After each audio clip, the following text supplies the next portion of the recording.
Байғұттың болмысын бағамдауға кітапханаға келген оқырманның қарасы көп. Оның ішінде Мұқым елдің Мархабатымен замандас, қаламдас болған азаматтар да бар. Ол туралы ескі естеліктерді қаузап, жазушы табиғатының қыр-сырын көпке ашқандар да табылды. Сый-сияпат көрсетіп ағынан жарылғандар да болды.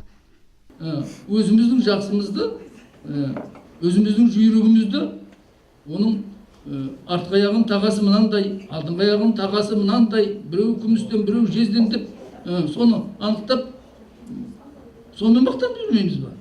Енді қазақтың кемшілігі. Енді бұл түрік қағанатынан бері қарай ыдыраумен келе жатқан не ғой енді бет аулақ. Жазушы, журналист, аудармашы Мархабат Байғұт Қазақстанның еңбек сіңірген қайраткері, Алаш халықаралық сыйлығының лауреаты, Оңтүстік Қазақстан облысының құрметті азаматы, Қазақстанның құрметті журналисі.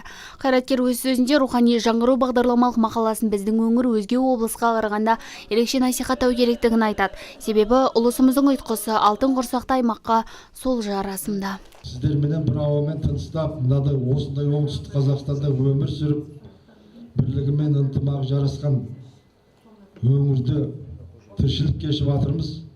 Сондықтан рухани жаңғыруды жай ғана сөз емес, әкім Жансейіт Тимебай былғи айтады, сөзді азайтып, іс жұмыс істеңдер дейді. Ал енді біздің жұмысымыздың өз сөз, жаңа Құлекеңнің мына сара сөз, дара сөз деген кітаптарын беріп жатыр ғой ма? Біздің жұмысымыздың өз сөз.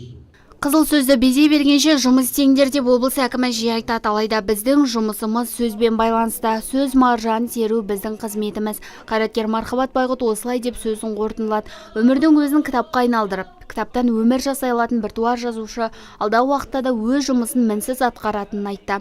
Өзі жиі айтқандай, егер әлемнен әдебиетті алып тастаса, сықырлаған қару мен сылдырлаған тиын ғана қалады. Адамзатты бұл қауіптен құтқару жолында аянбай қызмет ететін қайраткерге ұзақ өмір тілейміз.